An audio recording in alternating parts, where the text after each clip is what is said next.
YouTube, and welcome back to my channel. This is some old Elvis guy. It's lovely to have you with me. Now first for me today is an apology. It has been so long since I've uploaded a new video, and I'm really sorry for that. I love to make these videos, but the truth is work has been just crazy for the last month or two, and I work full time, and although I've really wanted to make videos, it's just not been possible to get the time to do it. But I'm back now. Hopefully I'll be able to continue making videos regularly. I want to thank you so much to everyone who has supported this channel, watching my videos, hitting a like on them, commenting and subscribing. And if you like this video, it would be amazing if you could hit a like. And if you like this channel, please subscribe. So, do you like the Elvis t-shirt? This was a birthday gift from my wife, Susan. And I love it. So a big shout out to Susan for all her help and her support with this channel and with life in general. Now, this week's video is a continuation of a series that we started a month or two ago, maybe a bit longer, on Elvis's recording sessions.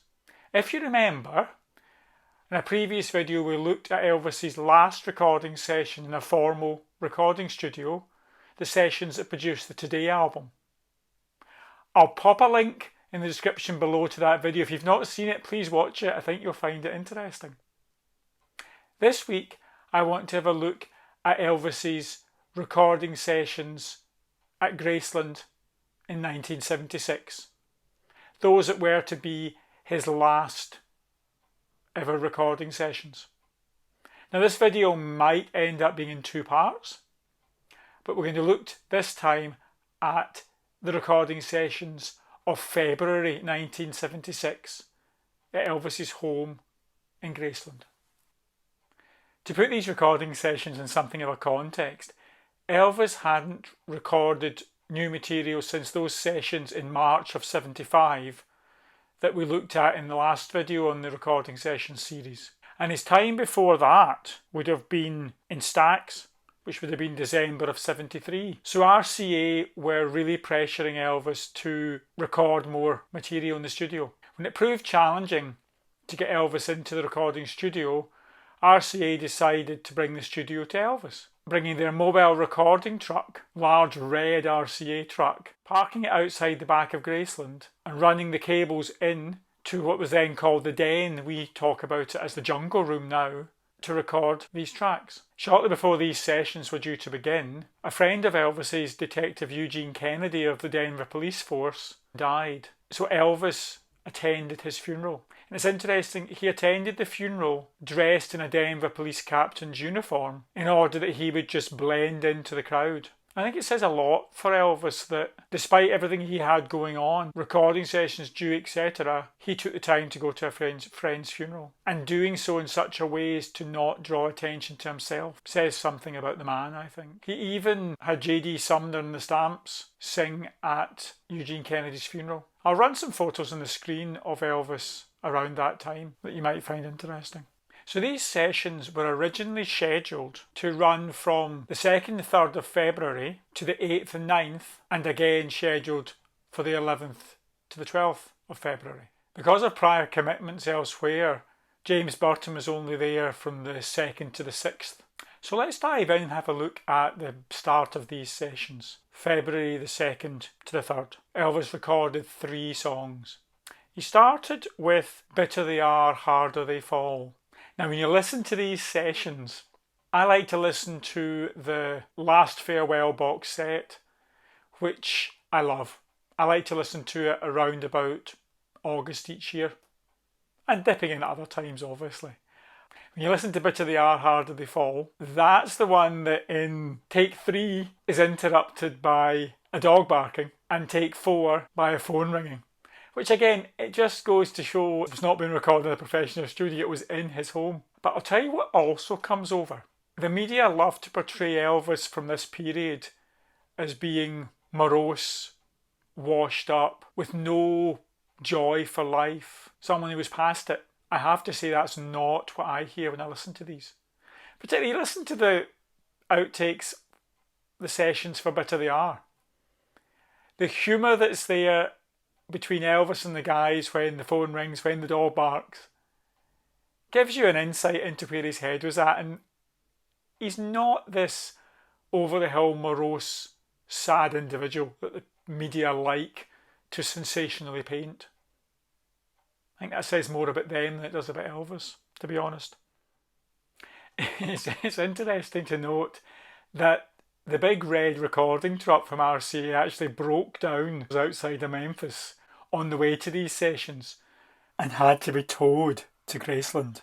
The RCA engineer for these sessions was Brian Christian, who had actually never worked with Elvis before these sessions. As with the majority of these tracks, there were later overdubs that were overseen by Felton Jarvis. Now, I, like many fans, feel that a lot of those overdubs were a little heavy and maybe unnecessary. I think when you listen to albums like the Jungle Room sessions, like The Last Farewell, like Way Down in the Jungle Room, I think you hear more of the emotion, more of the genuine, authentic emotion that Elvis puts into his performance that was masked by a lot of these overdubs that were put on at the time. Now, I get that at that point in the 70s, horns, strings and heavy overdubs were part of the style, I suppose, but I still feel that the majority of these tracks are so much better with the overdubs either removed or minimised. Almost, I think, in a sense, a bit like the Johnny Cash American sessions. There is an authenticity to Elvis's emotion and vocal that we need to embrace and not hide. I would go so far as to say I believe that these sessions have moments that are some of the greatest authentic displays of emotion ever laid down by a singer in recorded music. He's opening his very soul and heart to his fans on these recordings, I think. And why would you want to mask that with overdubs? It's interesting, our memories of Elvis albums that came out shortly after Elvis's death, which certainly at the time I was so pleased to get my hands on, that claimed to be without overdubs. Technically, when you listen back to them now in relation to the actual sessions that have come out since, there are still some overdubs present on those. It's just that they've been mixed down and some of them removed, but there are still overdubs on some of those tracks. Anyway, I've wandered off again. Our next track is She Thinks I Still Care. What's interesting is when you listen to the sessions for She Thinks I Still Care, there are two takes announced as take 2A and take 2B. And there are two takes for take 12 as well, 12A and 12B. And the eventual master take for She Thinks I Still Care is take 17. But when you listen to the session tape, it's mistakenly announced as take 16 by the engineer. She Thinks I Still Care, written by Dickie Lee Lipscomb. Hopefully I pronounced that correctly. What's interesting is when you listen back to the sessions for that, it's tried at a range of different tempos. It's tried in different styles. Eventually it was a slow version of the song that was released as a B-side to the single Moody Blue. And it was the second single release to come from these sessions in December of 76. What's interesting is that release only just missed going into the top 30 in the States. The A-side of that single Moody Blue, as we know, was written by Mark James, who also wrote the smash hit Suspicious Minds for Elvis.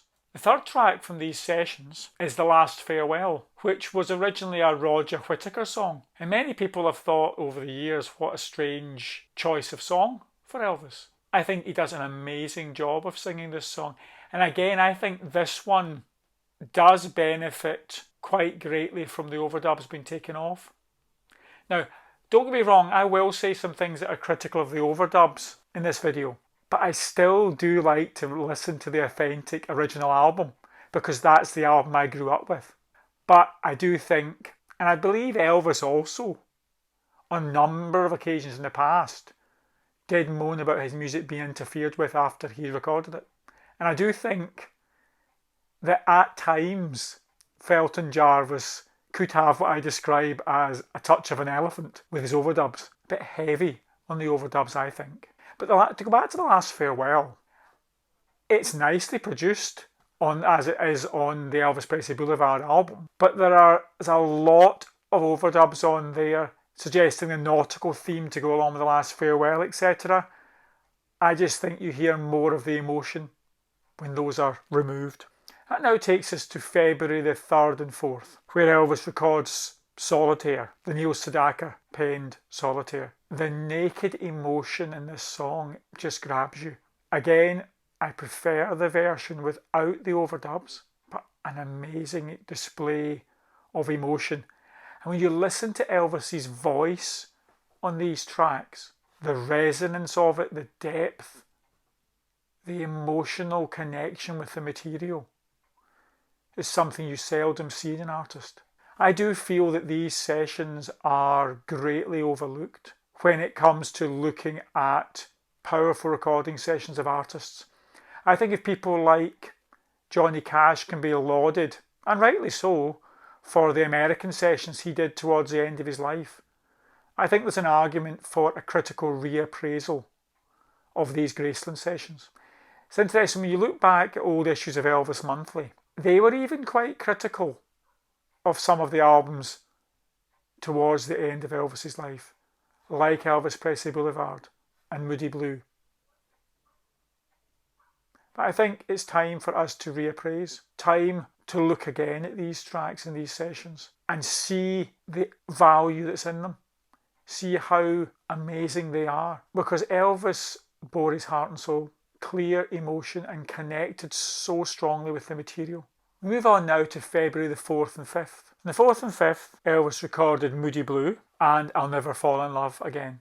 Moody Blue, as we said earlier, was written by Mark James, who also wrote Suspicious Minds, and it was an A-side in the single of December 76. Interestingly, there was an attempt to add Moody Blue into the live stage act in the early 77, but it was only performed twice. That would have been, let me think, February the 20th and 21st, and on both occasions Elvis read the words from a lyric sheet. Mind you, when you think about it, the words in Moody Blue are challenging, and getting your tongue round them is challenging, so it is a challenging song to do live. I'll Never Fall in Love Again. It was co-written by Lonnie Donegan. Now, Lonnie Donegan, for those of you out with the UK, Lonnie Donegan was a skiffle singer from the 60s in the UK, and he co-wrote I'll Never Fall in Love Again. But it would have been Tom Jones' version of I'll Never Fall in Love Again from the mid-60s that Elvis would have heard. And we know how Elvis felt about Tom Jones and his music. And I suspect that's what led him to record I'll Never Fall in Love Again. Interestingly, I'll Never Fall in Love Again, there are 11 takes, but it was take 9 that was eventually used as the master. So moving on to February the 5th and 6th. Elvis here records first For the Heart, then Hurt, and then Danny Boy. Now what's interesting here is that although Hurt was generally considered to be the A-side of the single release that came out in March of 76, if you look at RCA's own listings, it actually shows For the Heart as the A-side, not Hurt. Now it's very clear that Elvis loved the song Hurt, given it was recorded by Roy Hamilton, who was one of Elvis's heroes, but it featured a lot in Elvis's live performance concerts. After the recording of Hurt on February the 5th, Elvis introduced it into his stage act as early as March 76. And it's an interesting one because if you look at that song, if you look at the power he was able to put into that when singing it live, to me it's one of the highlights of his later live performances. And it showed that he still had the strength and the power that he always had. His voice really never failed him. And as Elvis fans, it's incumbent on us, I think, to counteract what the media like to say about those last years of Elvis. There are some truly wonderful live versions of Hurt when you listen to some of the soundboards from the late part of his career. Dennis Linde, who wrote For the Heart, he also wrote I've Got a Feeling in My Body and Burning Love. He played bass line on For the Heart. And the session logs also list him as adding bass to Moody Blue and Love Coming Down. Although in an interview, Dennis Linde said he remembered doing it on For the Heart, but that he may well have done it in the other two, but he doesn't actually remember if he did or didn't. I think For the Heart shows that Elvis was still able to knock out up-tempo songs towards the end of his career. And I think there's a lot of merit in For the Heart. It's got a great piano line on it, and it's a song that I really like. Now, Danny Boy, the third of the songs recorded the 5th to the 6th of February, is a song that Elvis had listened to for years and had, I dare say, it sung informally loads of times, but he didn't get around to recording it until these sessions. Although there are a lot of outtakes from these sessions, what's interesting and what's worrying is that for some reasons takes 1 to 4 of Danny Boy were recorded over during the session, so we don't have takes 1 to 4. It's interesting the amount of times in people's career that things are recorded over. There was a lot of TV shows from the 60s that were recorded over to save film or to save tape.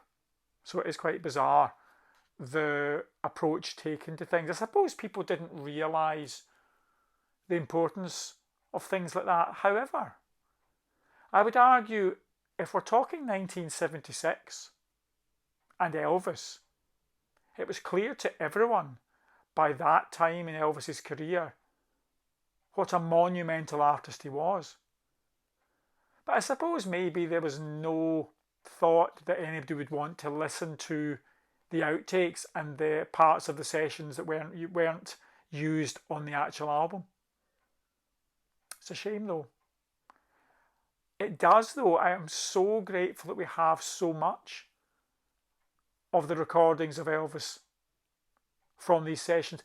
When you listen to the Last Farewell box set, it's like you are being a fly on the wall during these sessions. You're able to experience his creativity at work. And that's amazing. And when you think about it, the number of soundboards, I know soundboards aren't everyone's go-to. Some folk prefer audience recordings, some folk like soundboards. But it's amazing. When I think back to myself as an Elvis fan in the 80s and 90s, I could never have dreamed that I would be able to listen to the number of Elvis concerts that I now routinely listen to from the soundboard recordings or good and remastered, cleaned up audience recordings. So we really are genuinely lucky. February the 6th and 7th, Elvis recorded Never Again and Love Coming Down. Again, both of these had later overdubs added to them. Never Again, a song written by Jerry Chestnut and Billy Ed Wheeler, again is an example of Elvis's ability to convey such deep emotion and connection with the song. It shows how his voice, even when we now know he was as ill as he was, that his voice never lost its ability to draw you in. And Never Again is one of those songs that as you listen to it, it pulls you in emotionally. And as someone listening to the song, you feel invested in that song and invested in the story of the singer. It's a song I often listen to, and as we know was released on the From Elvis Presley Boulevard, Memphis, Tennessee album. Love Coming Down was also written by Jerry Chestnut, this time written on his own. It was first recorded by George Jones, country and western singer, in October of 1975, and his release came out in February of 76. It was also recorded later on by Conway Twitty in 1979. The Elvis version again is so emotionally charged, but I do think this song in particular benefits from the overdubs being removed. I find the overdubs are a bit overbearing on Love Coming Down, and they mask some of the mastery of Elvis's voice and the emotion within it. And that seems to be a pattern that I'll probably keep coming back to, is that I feel that in many ways the overdubs detract from the innate ability that Elvis had to emotionally connect with a song. I think of it a bit like this. If you think about Frank Sinatra's Wee Small Hours of the Morning, album, which is critically acclaimed, that has to do with lost love. And I believe Elvis Presley Boulevard album is right up there, showing that kind of emotion, that kind of commitment to that theme. And it annoys me that Elvis's album from Elvis Presley Boulevard, Memphis, Tennessee is not looked at in the same way as albums like The Wee Small Hours by Sinatra. February the 7th and 8th, Elvis had rehearsed the song Feelings, although it's believed that the recording of that rehearsal was also erased. Apparently, some accounts say, to the annoyance of some others, Elvis kept singing Feelings around these recording sessions, in between takes and bursting into parts of it. But sadly, it was never recorded. Now again, I know Feelings is not everyone's favourite song, but I think Elvis would have made more of that song than others did. If you listen to his recording of And I Love You So from the CBS special, for example, I think that could so easily have been overly saccharine and overly emotionally melancholic and cliched. But Elvis didn't do that with the material. He gave it an authenticity. He lifted the material above where it otherwise would have been, as I believe he did throughout his career. Had he recorded Feelings, I can hear in my head the level of emotion and resonance he would have put into that song. And I think he would have lifted it above what some folk think is cliched in other performances. He also rehearsed America the Beautiful, which we do have a live recording from 76. But again, it is believed that the rehearsal of that was erased. How lovely would that be to hear? And finally, on the 7th and 8th of February, Elvis recorded Blue Eyes Crying in the Rain. Again, this was overdubbed.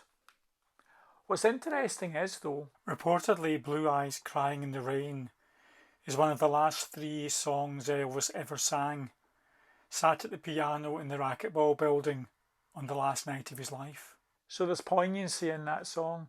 The sessions for the 8th and 9th and 10th and 11th were cancelled, but the musicians that were playing on those days, scheduled to play, were still paid. There's some debate over what tracks Felton and Elvis wanted to record on the 11th and 12th, but there's some rumours that may have been some Platters songs with just David Briggs on piano, because Elvis again had sung some of those songs in between takes in the earlier sessions. The musicians for these sessions are quite interesting. James Burton was there from the 2nd to the 6th. John Wilkinson was there from the 2nd to the 8th. Jerry Schiff was only there from the 2nd to the 6th on bass, with Norbert Putnam replacing him on the 7th and 8th. David Briggs was on piano on the 7th, 8th and the 11th, because Glenn Hardin was only there from the 2nd to the 6th. You see, these musicians were at the top of their game, which meant they worked with Elvis, but they also worked with other artists. And that meant if there were delays in sessions and changes to the calendar, that meant that they had prior engagements.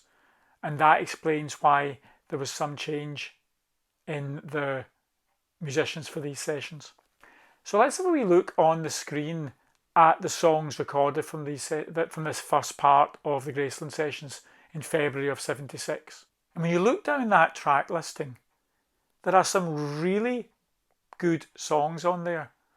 But again, as I keep going back to, with an authentic emotionality that I think is overlooked by the mainstream media, who like to just kind of dismiss them as it was Elvis at the end of his career. I really think there needs to be a reappraisal, as I've said earlier, of these sessions. The 2 albums that they produced, Elvis Presley Boulevard and Moody Blue, I think are good albums. Yes, it's clear that Moody Blue had to be padded out to get the 2 albums worth from those sessions.